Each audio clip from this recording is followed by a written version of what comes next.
नमस्कार, स्वागत है आपका हमारे चैनल पर। मैं हूं आपके साथ शिप्रा सैनी। कश्मीर में 1990 में कश्मीरी हिंदुओं पर हुए नरसंहार पर बनी फिल्म द कश्मीर फाइल्स देश में ताबड़तोड़ कमाई कर रही है और इस फिल्म ने न सिर्फ बॉलीवुड के एक तबके को सकते में डाल दिया है, बल्कि तमाम उस वक्त के राजनेताओं की पोल पट्टी भी खोलकर रख दी है। तमाम चेहरों को बेनकाब किया है कि आखिर किस तरीके से 1990 में कश्मीर में कश्मीरी हिंदुओं पर नरसंहार हुआ। और इस फिल्म को लेकर तमाम राजनीति भी जारी है, जहां एक तबका इस फिल्म को काफी पसंद कर रहा है और ये कह रहा है कि ये सच्चाई है जो न सिर्फ देश और बल्कि दुनिया को भी जाननी चाहिए कि किस तरीके से कश्मीर में कश्मीरी हिंदुओं पर नरसंहार हुआ, इस तरीके से उन्हें धर्म बदलने पर मजबूर किया गया। लेकिन एक तबका ऐसा भी है जो इस फिल्म को बकवास, झूठ, प्रोपेगेंडा और न जाने कितने नाम देकर इस सच्चाई को खारिज करने की कोशिश में जुटा हुआ है।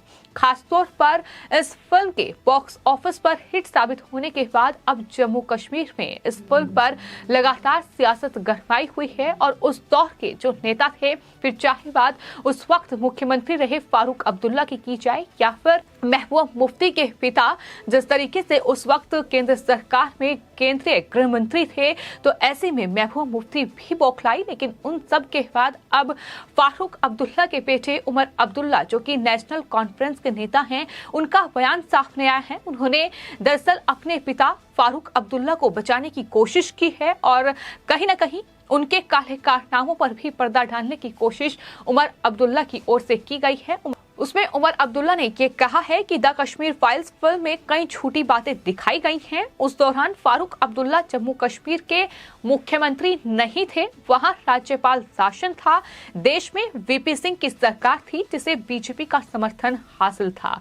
ये उमर अब्दुल्ला की ओर से जवाब दिया गया है। लेकिन आपको बता दें, इस फिल्म के साथ अब लगातार फारूक अब्दुल्ला सवालों के घेरे में हैं, क्योंकि उस वक्त फारूक अब्दुल्ला जम्मू कश्मीर के मुख्यमंत्री थे। जिस तरीके से वहां कश्मीरी हिंदुओं पर अत्याचार हो रहा था, उनका नरसंहार हो रहा था।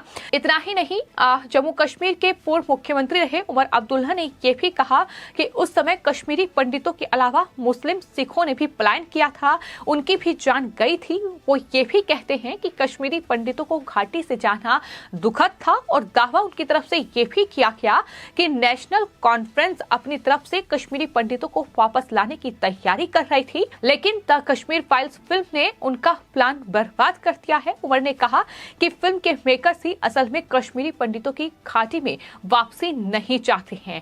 यानी किस तरीके की राजनीति हो रही है, किस तरीके की बेतुकी बयानबाजी हो रही है, जहां एक तरफ एक बार फिर कश्मीरी हिंदुओं की चर्चा देश में शुरू हो गई है, जहां उनके लिए इंसाफ की मांग एक बार फिर तेज हो गई है।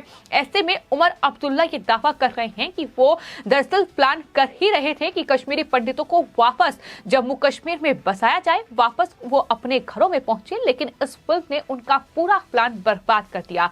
यहाँ सवाल नेशनल कॉन्फ्रेंस के नेता उमर अब्दुल्ला और उनके पिता फारूक अब्दुल्ला से ये लगातार पूछा जा रहा है कि आखिर इतने सालों में 32 साल बीत चुके हैं, आखिर कभी नेशनल कॉन्फ्रेंस ने ये कोशिश क्यों नहीं की कि कश्मीरी पंडितों को वहां पुनर्वास हो, वहां अपने घर वो वापस लौटे। तो इस तरीके की बेतुकी बयानबाजी जाहिर तौर पर इस पूरे मामले से, इस पूरी घटना से अपना पल्ला झाड़ने के लिए की जा रही है। और यही वजह है कि अब उमर अब्दुल्ला का ये बयान सामने आया है, जिसमें वो अपने पिता के बचाव में उतरे हुए हैं। हालांकि किस तरीके से फारूक अब्दुल्ला की सरकार में वहां कश्मीरी हिंदुओं के साथ नरसंहार हुआ, उसकी अगर बात की जाए तो जिस तरीके से उमर अब्दुल्ला ये दावा कर रहे हैं कि जब कश्मीरी हिंदुओं का नरसंहार और पलायन हुआ तब उनके पिता मुख्यमंत्री वहां के नहीं थे। लेकिन उमर अब्दुल्ला का ये बयान पूरी तरीके से झूठ पर आधारित है। ये हम कह रहे हैं क्योंकि फारूक अब्दुल्ला 7 नवंबर 1986 से 19 जनवरी 1990 तक जम्मू कश्मीर के मुख्यमंत्री थे। और 19 जनवरी वो तारीख थी जब कश्मीरी हिंदुओं के इतिहास का वो काला दिन था, जब उन्हें इस तरीके से या तो धर्म परिवर्तन करने पर मजबूर कर दिया गया या फिर साफ तौर पर कहा गया कि वो घाटी छोड़कर चले जाएं, ये ऐलान किया गया। और इसके बाद नरसंहार जम्मू कश्मीर में चरम पर पहुंचा और 19 जनवरी को ही फारूक अब्दुल्ला ने इस्तीफा दे दिया। कहा तो ये भी जाता है कि फारूक अब्दुल्ला ने इस्तीफा इस वजह से ही दिया था ताकि उनके ऊपर ये ब्लेम ना आए कि उन्होंने कश्मीरी हिंदुओं का इस तरीके से प्लान करवाया है, ये तमाम आरोप उन पर ना लगे। यही वजह है कि फारूक अब्दुल्ला ने इस्तीफा दिया था और उसके बाद वहां राज्यपाल शासन लगा था। लेकिन अब महबूब मुफ्ती से लेकर उमर अब्दुल्ला और तमाम जो विपक्ष के नेता हैं, खासतौर पर Congress party, TMC, Samajwadi party, ये तमाम पार्टियां मिलकर कहीं ना कहीं इस पूरी घटना को लेकर, इस पूरे कश्मीरी हिंदुओं पर हुए नरसंहार को लेकर केंद्र सरकार पर सवाल उठा रही है। और चूंकि केंद्र में जो प्रधानमंत्री थे विश्वनाथ प्रताप सिंह यानी वीपी सिंह, अब उन पर दोष मढ़ा जा रहा है। और चूंकि बीजेपी भी उस वक्त उनके साथ सत्ता में थी केंद्र में, तो ऐसे में बीजेपी को घेरने की कोशिश हो रही है। और साथ ही जो राज्यपाल थे उस वक्त के जगमोहन, उन पर दोष मढ़ा जा रहा है। तो ये तमाम चीजें हैं जो कहीं ना कहीं फिल्म के तथ्यों को छुटलाने की कोशिश ये लगातार फारूक अब्दुल्ला, उमर अब्दुल्ला, महबूब मुफ्ती जैसे नेता लगातार कश्मीर में कर रहे हैं। और कहीं ना कहीं फारूक अब्दुल्ला को बचाने की ये कोशिश जारी है। लेकिन आपको ये भी बता दें कि इस फिल्म के साथ ही कई सवाल भी उठने लगे हैं जो कि जाहिर तौर पर नेशनल कॉन्फ्रेंस पर उठ रहे हैं। कश्मीरी हिंदुओं को इस तरीके से प्लान करने पर मजबूर क्यों होना पड़ा। और आपको बता दें, इसको लेकर जम्मू कश्मीर के पुलिस महानिदेशक यानी डीजीपी रहे शेष पॉल वैद ने एक खुलासा किया है। उन्होंने बताया है कि पाकिस्तान ने ट्रेनिंग देने के बाद 70 आतंकियों का पहला जत्था जो था वो जम्मू कश्मीर में आतंकवाद को फैलाने के लिए भेजा था और उसे 1989 में तत्कालीन मुख्यमंत्री और इन्हीं उमर अब्दुल्ला के जो पिता हैं फारूक अब्दुल्ला, उन्होंने रिहा कर दिया था। ये आतंकी आगे चलकर अलग अलग आतंकी घटनाओं का नेतृत्व इन्होंने किया, संगठनों का नेतृत्व किया और घाटी में आतंकी और हिंदुओं के नरसंहार को इन्हीं आतंकवादियों ने अंजाम दिया था, जिन आतंकवादियों की रिहाई फारूक अब्दुल्ला के कार्यकाल में हुई थी। तो इसलिए भी सवाल लगातार उठ रहे हैं कि जिस तरीके से उन्होंने आतंकियों का बचाव किया, जिस तरीके से वो पत्थरबाजों, अलगाववादियों के समर्थन में खुलकर उतरे, तो ऐसे में जाहिर तौर पर सवाल खड़े होते हैं। क्योंकि जम्मू कश्मीर में हमने लगातार ये देखा है कि किस तरीके से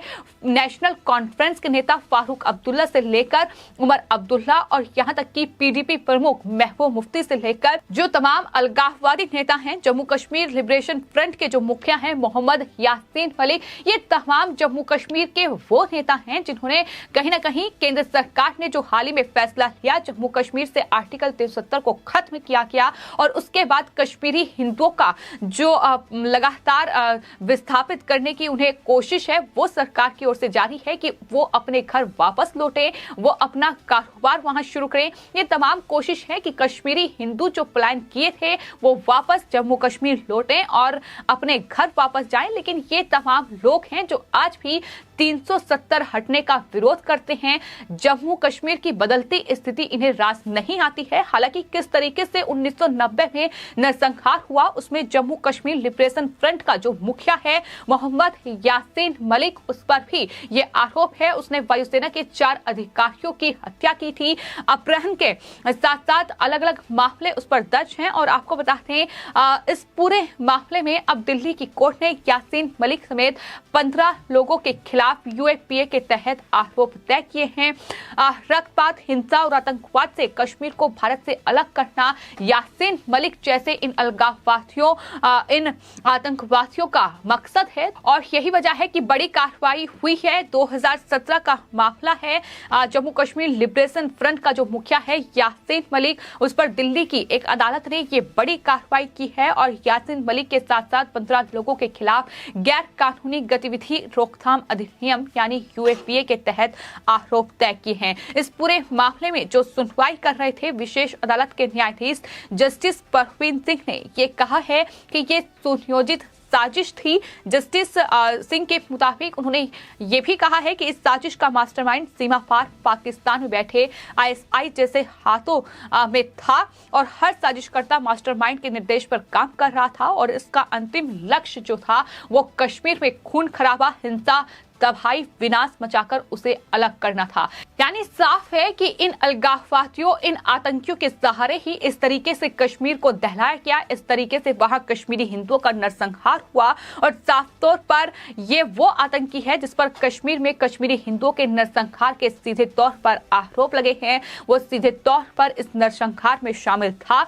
जम्मू कश्मीर लिबरेशन फ्रंट का अध्यक्ष और पाकिस्तान का कहीं ना कहीं अलगाववादी नेता भी है। उस पर कश्मीर में अलगाव आतंकवाद को समर्थन देने का भी आरोप है। साथ ही आपको बता दें, यासीन मलिक जो है वो भारत में टेरर फंडिंग समेत दूसरे अपराधों में हिरासत में भी लिया गया था। और यासीन मलिक पर जम्मू कश्मीर के पूर्व मुख्यमंत्री और तत्कालीन केंद्रीय गृह मंत्री मुफ्ती मोहम्मद सईद की बेटी रूबिया सईद के अपहरण का भी आरोप लगा है। यानी इस तरीके की घटनाओं को वहां अंजाम दिया जा चुका है। इसके अलावा जनवरी 1990 में वायुसेना के 4 अधिकारियों की बेरहमी से हत्या कर दी गई थी, जिसका आरोप भी यासीन मलिक पर लगा है। तो ये जम्मू कश्मीर के वो अलगाववादी नेता हैं, वो आतंकवादी हैं जिनके सहारे इस तरीके से उस वक्त की जो सरकार थी, सत्ता में जो मुख्यमंत्री थे फारूक अब्दुल्ला, उन्होंने मिलकर कहीं ना कहीं कश्मीर को इस तरीके से दहलाने की साजिश रची थी। और द कश्मीर फाइल्स कहीं ना कहीं इस सच्चाई को बयां करती है। पूरा राजनीतिक पहलू उस वक्त क्या था, ये फिल्म साफ तौर पर बयां कर रही है। किस तरीके से फारूक अब्दुल्ला मुख्यमंत्री थे, आखिर किन हालातों में और क्यों इस्तीफा दिया था, किस तरीके से राज्यपाल शासन आया था, ये तमाम चीजें बयां की गई है। और यही वजह है कि इस फिल्म पर इस तरीके से राजनीति भी हो रही है और जो चेहरे बेनकाब हो रहे हैं वो अब इस तरीके से फिल्म के जो तथ्य हैं उन्हें ही झुठलाने की कोशिश में लगे हुए हैं। फिलहाल आपकी इस मामले पर क्या राय है, हमें कमेंट बॉक्स में जरूर लिखें और चैनल को सब्सक्राइब करें। धन्यवाद।